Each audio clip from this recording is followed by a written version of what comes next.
안녕하세요. 저는 법률 상담 공작소 블로그를 운영하고 있는 우 실장이라고 합니다. 미성년자를 입양하기 위해서는 반드시 법원의 허락이 있어야 되고 그래서 재판을 해야 합니다. 그와 달리 성인 입양의 경우에는 친부, 친모가 동의를 하면 재판 없이 할 수 있지만 성인 입양도 부모 중 한 명이라도 동의를 받지 못하면 소송을 해야 합니다.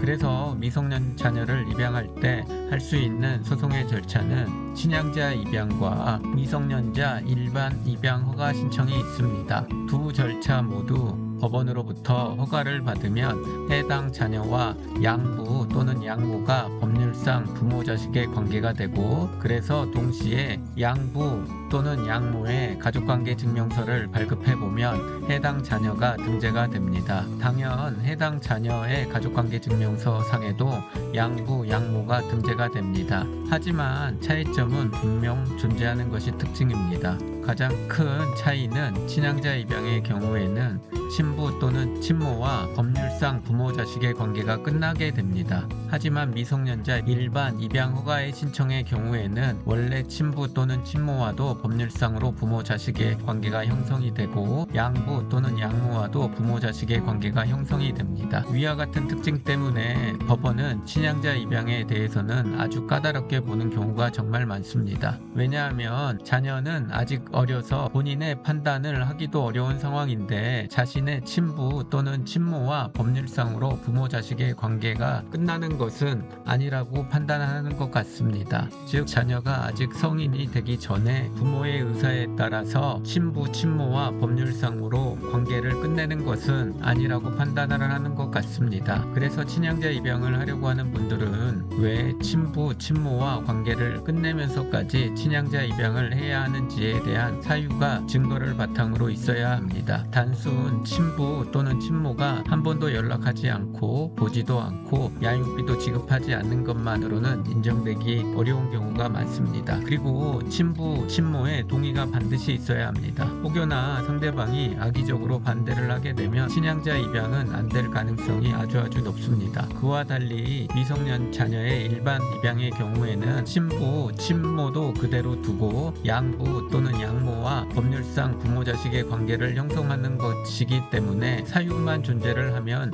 쉽게 되는 경우가 많습니다. 설령 친부, 친모가 반대를 하더라도 사유만 타당하다라고 하면 법원이 허락을 해주고 있습니다. 그리고 또 하나의 차이는 친양자 입양이 되는 경우에는 자동적으로 양부의 성으로 변경이 됩니다. 하지만 일반 입양의 경우에는 자녀의 성이 양부의 성으로 변경되지 않기 때문에 이런 경우에는 법원에 자녀의 성과본 변경 허가 신청을 하면 그 문제를 해결할 수가 있습니다. 그리고 또 하나 중요한 것은 추후에 파양을 할 때 발생을 합니다. 물론 입양 신청을 할 때는 그 어떤 누구도 파양에 대해서 생각을 전혀 하지 않지만 우리가 살다 보면 어떤 일이 발생할지 모르기 때문에 이 부분도 고려를 해야 합니다. 친양자 입양을 한 경우에는 추후 해당 자녀와 파양을 하게 될 경우 파양이 정말 어렵습니다. 아무리 양 당사자가 모두 동의를 했다 하더라도 파양이 되지 않고 양부가 학대를 했거나 가정폭력을 했거나와 같은 아주 중대한 사유가 있어야지만 파양을 허락해 주고 있습니다. 그와 달리 일반 입양의 경우에는 양 당사자가 동의를 할 경우에는 파양이 될 가능성이 높습니다. 그리고 파양을 할 때 친양자 입양보다는 훨씬 수월하게 되는 경우가 많습니다. 앞에서 언급을 했듯이 두 절차 모두 양부 또는 양모와 법률상 부모 자식의 관계가 형성이 됩니다. 그러하기 때문에